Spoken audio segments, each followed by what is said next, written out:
지역의 이슈를 살펴보는 헬로 이슈 토크입니다. 2015년 이후 전남 지역 청년 인구 유출이 계속해서 늘어나고 있는 것으로 나타났습니다. 인구 감소에 속도가 붙는 상황에서 청년 인구 유출 증가는 지역의 위기를 더욱 앞당기고 있는데요. 이번 시간에는 관련해서 어떤 문제들이 발생하는지 살펴보겠습니다. 초당대학교 교양학부 정행준 교수 스튜디오에 모셨습니다. 교수님 안녕하십니까? 네, 안녕하십니까? 네, 전남은 16개 군이 인구 감소 위기 지역으로 지정이 될 만큼 이렇게 인구 문제에 대해서 좀 몸살을 앓고 있는데요. 먼저 전남 지역의 인구 현황부터 살펴볼까요? 예, 매번 제가 우리 헬로 이슈토크를 통해서 이야기할 때 인구 이야기할 때가 가장 제 표정이 어둡다는 생각을 갖습니다. 그만큼 우리 전남의 인구의 현황을 놓고 보면 굉장히 걱정되어지는 부분이 많고 또 이를 극복하기 위해서 우리 지금 전라남도가 무엇을 해야 될 것인가 또 어떻게 해야 될 것인가 이런 생각들을 참 많이 하고 있습니다. 우리 전라남도 같은 경우는 22개 시군이 있는데 방금 우리 앵커께서 말씀하신 것처럼 매년 우리 한국고용정보원을 비롯한 여러 국가기관에서 지역 소멸 지수를 발표하는데 애석하게도 우리 전남이 항상 1위를 달리고 있습니다. 네. 벌써 16개 시군 지역이 소멸 예정 지역이라고 한다는 것은 이게 정말 심각한 이야기입니다. 그런데 이런 부분들을 이제 우리 사회에서 또 우리 전라남도에서 정말 이를 어떻게 극복해야 될지 또 대학에 근무하고 있는 또 교수자 입장에서도 그런 고민들이 참 많습니다. 우리 지금 전라남도 인구를 보면 지금 현재 우리가 2022년 6월 말 다시 말하면 주민등록 인구 기준으로 봤을 때 전남의 인구는 지금 182만 명 정도가 됩니다. 그리고 또 이제 여기부터 별개로 외국인도 약 3만 3천 명 정도가 이제 전남에 이제 거주한 걸로 나와 있습니다. 네. 그럼 전남 인구가 182만 명인데요. 우리 전라남도가 190만이 이제 붕괴된 지가 꽤 오래됐습니다. 이게 매년 제가 인구 통계 추이를 보면 전남은 평균적으로 매년 10,000명 이상씩 줄어들고 있습니다. 네. 다시 말하자면 10년 정도 지나버리면 우리 전라남도 인구 중에서 나주시 인구가 11만 6천 명 정도 되는데 10년 정도 되면 나주시 정도 하나의 인구가 없어진다라고 봐도 과언이 아닐 것 같습니다. 구례, 곡성, 진도 같은 경우는 인구 3만 명이 이제 무너져 버린 겁니다. 그래서 구례군 같은 경우가 2만 5천 명, 그다음에 곡성군이 2만 7천 명, 또 우리 진도군이 2만 9천 명. 이 정도 인구라고 한다면 우리 도시 규모에서 봤을 때 큰 대단지 아파트 한 3-4개 단지 정도의 인구밖에 안 돼버리는 상황입니다. 그래서 이렇게 된다고 봤을 때는 22개 시군 중에서 정말 말 그대로 이런 행정구역 체계가 이런 분단위 지역이 과연 존재할 수 있을까 하는 그런 의문들을 우리가 제기할 수밖에 없다는 것이 굉장히 심각합니다. 또 눈여겨볼 부분이 이제 이 부분입니다. 이 전라남도의 이 고령 인구가 이제 아시다시피 초저출산, 초고령화, 앞에 이제 초자라는 이 수식어가 붙어야 될 정도입니다. 근데 특히나 전남 인구를 보면 이 고령화 현상이 굉장히 짙습니다. 우리 전라남도 이 전체 인구 중에서 고령화 인구, 즉 65세 이상의 인구비를 조사해 보면 24.7%가 차지합니다. 다시 말하자면 100명 인구라고 한다면 65세 이상의 고령층들이 25명 정도 된다는 얘기입니다. 애석하게도 이 65세 이상의 고령화 인구비도 우리 전라남도가 단연 1위입니다. 그리고 2위가 또 우리 옆에 있는 지역이 전라북도입니다. 그래서 참 이 부분이 참 우리 호남의 소멸이라는 것은 정말 이게 가장 17개 광역시도에서도 이게 빠르게 지금 오고 있다는 것이 바로 이런 고령화 통계를 통해서 알 수가 있을 것 같은데요. 우리 전라남도 고흥의 경우가 좀 재미있습니다. 재밌다는 표현도 좀 이상합니다만은 전라남도 고흥이 우리 나로 발사하는 고흥군이라는 지역이 있잖아요. 우리 고흥군의 인구가 지금 6만 2천 명 정도 됩니다. 그런데 이 중에 고령화 비율이 즉 65세 이상이 42.7%를 차지합니다. 다시 말하자면 10명 중에 4명은 65세 이상의 고령화로 인구 비율이 돼 있다는 겁니다. 그만큼 굉장히 우리 전라남도의 인구 지표는 183만 명 정도에서 계속 줄어나는 것도 문제지만 인구 구성비 자체가 청년층의 인구는 오늘 이제 주 이슈가 청년 인구에 대한 문제인데 청년 인구는 갈수록 줄어들고 고령화 비율은 계속해서 증가되는 이런 모습들이 정말 그 굉장히 우리 전라남도의 앞으로의 어떤 미래, 즉 존립의 근거에 굉장한 그 우리가 관심을 가질 수밖에 없는 정말 절체절명의 상황이다라고 우리 전남의 인구에 대해서 말씀을 드리고 싶습니다. 전남의 인구가 지속적으로 감소하고 있는데 또 거기에 고령화 인구가 높다라고 말씀해 주셨잖아요. 이렇게 인구 감소의 원인은 굉장히 다양한데 특히 전남 같은 경우를 살펴보면 청년 인구 유출이 큰 비율을 차지하고 있다라고 알고 있습니다. 그렇다면 이 청년들이 타 지역으로 떠나는 이유는 어디에 있을까요? 청년들이 우리 전남 지역을 이제 뭐 전남 지역뿐만이 아니라 이제 비수도권 지역의 대다수를 차지하는 비수도권 광역자치단체는 다 비슷합니다만은 유독 우리 전남이 이제 심한데 네. 전남의 경우에도 우리 보면 청년 인구의 범주를 뭐 몇 세부터 몇 세까지 할 것인지에 따라서 통계가 좀 달라지긴 합니다만은 전남의 인구도 지금 굉장히 청년의 인구도 굉장히 빠르게 지금 이탈되고 있는데 전남 지역을 떠나는 청년들은 왜 전남을 떠날 것인가 떠나는가? 네. 저는 딱 두 가지인 것 같습니다. 하나는 우리 청년들은 두 번의 우리 고향을 떠나게 됩니다. 첫 번째는 대학 진학을 위해서 떠나게 되고 두 번째는 일자리 때문에 전남을 또 떠납니다. 그러다 보니까 이 전남에는 대학 진학 그리고 취업이라는 명분하에 우리 지역을 두 번 떠나게 되는 구조이고 그러다 보니까 이 청년 인구는 갈수록 줄어들 수밖에 없는 구조를 갖고 있는 겁니다. 네. 여기에서 청년 인구가 이렇게 떠난다는 것은 즉 청년 인구가 이탈된다는 의미는 왜 중요하냐면요. 즉 청년 인구라는 것은 결혼이라든지 네. 출산이라든지 이러한 즉 인구 문제와 직접적 연관을 갖고 있는 대상층이기 때문에 그렇습니다. 즉 말하자면 중장년층에 또 고령층들이 다른 시도로 가는 것들도 뭐 정말 그 심각한 문제긴 하지만 네. 우리가 인구를 생산한다는 측면에서 즉 오늘 우리도 얘기하겠습니다마는 이러한 인구 즉 저출산의 문제를 해결하기 위한 노력을 하게 됐을 때 중요한 것은 결혼할 대상 자체가 없거나 굉장히 낮다고 한다는 것은 심각한 문제입니다. 그래서 청년이 떠난다는 것은 청년이 이곳에 떠난다는 것은 우리 전남의 미래가 없어진다 해도 과언이 아닌 것입니다. 그래서 이런 측면에서 대학 진학과 더불어서 아울러서 이런 기업 즉 다시 말하자면 취업을 위한 이 부분을 우리가 논의를 할 때 정말로 이 청년 대학생들이 유출되지 않기 위해서는 우리 지역 안에 대학들에 대한 노력 그리고 또 지방자치단체 노력들이 병행이 돼야 되고 다시 말하면 우리 권역 안에 있는 대학에 스스로 우리 학생들이 진학을 했을 때 소위 말해서 인센티브를 얼마나 줄 것인지 또 얼마나 많은 다양한 혜택을 줄 것인지에 대한 청년이 다른 시도로 가지 않도록 발목을 잡는 정책을 좀 해야 할 것 같습니다. 네. 이 노력은 좀 해야 될 것 같고 그리고 두 번째는 일자리 창출 이 부분은 뭐 계속 논의하겠습니다마는 이것은 우리 전라남도 22기 시군에 있는 지방자치단체장을 비롯한 우리 온 모두가 정말로 일자리 창출에 영혼을 바쳐야 된다고 해도 과언이 아닐 것 같습니다.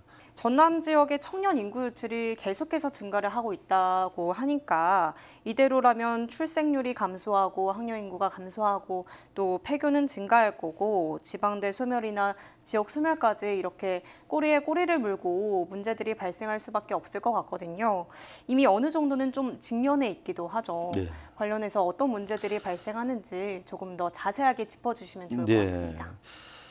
자, 지금 현재 우리 전라남도는 방금 말씀드렸던 것이 초저출산, 초고령화라는 수식어를 붙여도 전혀 어색하지 않는 네. 지역입니다. 다만 이런 부분들이 우리 사회 속에서 우리가 뭐 냄비 속의 개구리라고 표현하잖아요. 이제 이런 부분들이 일상화되다 보니까 우리에게는 익숙해져 버리는 겁니다.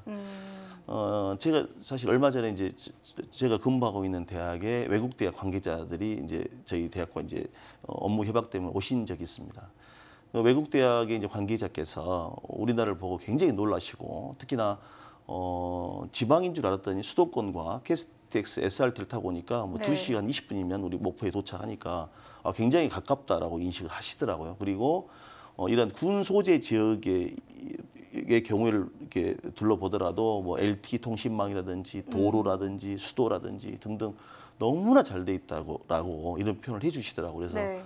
그러면서 굉장히 이제 놀라운 사실을 얘기하는데 농어촌 지역에 봤던 이렇게 우리 이제 묘들이 참 많잖아요. 네. 이런 묘들을 보면서 오히려 이런 지역의 인구가 점점 사람은 보이지 않는데 이렇게 이런 묘들이 굉장히 많이 보인다는 말씀을 하면서 저런 묘가 무엇이냐고 이렇게 저한테 물어보길래 이제 네. 설명을 해줬습니다. 우리는 이제 이렇게 공동 묘지도 있지만 이렇게 가족들이 이렇게 따로 이렇게 모실 경우가 있다라고 했더니, 그러니까 시골이나 농어촌 지역을 보면서 이렇게 시설이 좋은데 왜 사람이 없느냐.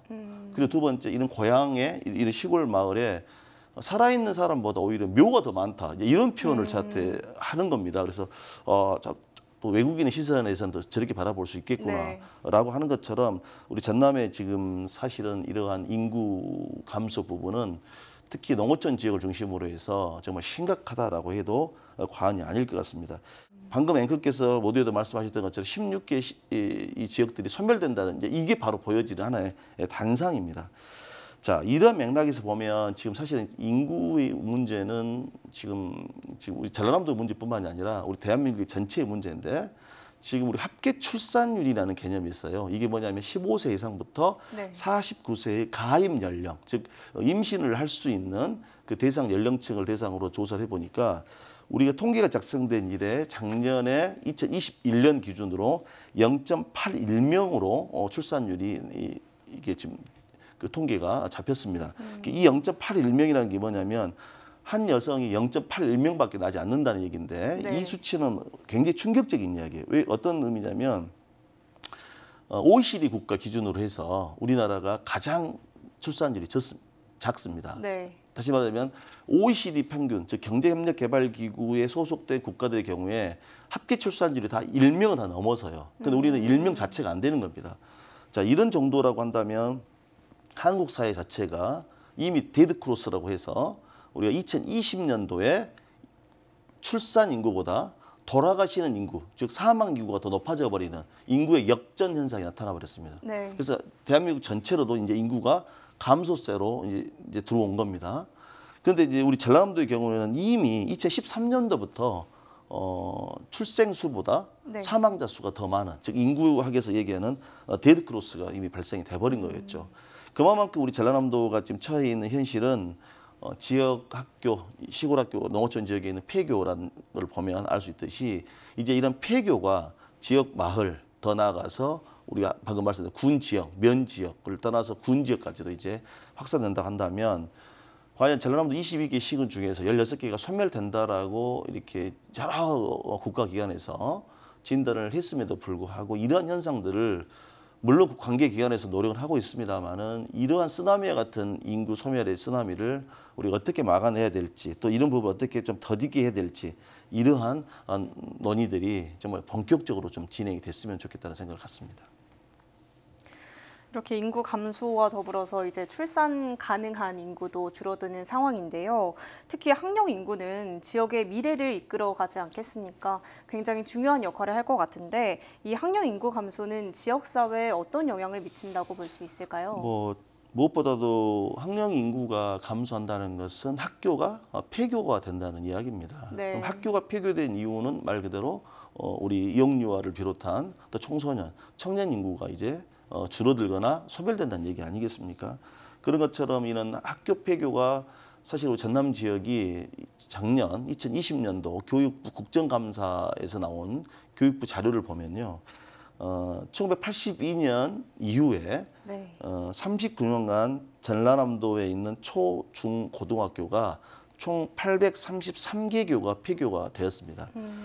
이는 전국 17개 광역시도 중에서 애석하지만 압도적으로 또 1위입니다. 그러니까 전라남도가 전국에 지난 39년간 1982년 이후에 작년까지 지난 39년간 전국의 폐교의 22%가 전라남도에 있는 것으로 교육부에서 발표를 했습니다.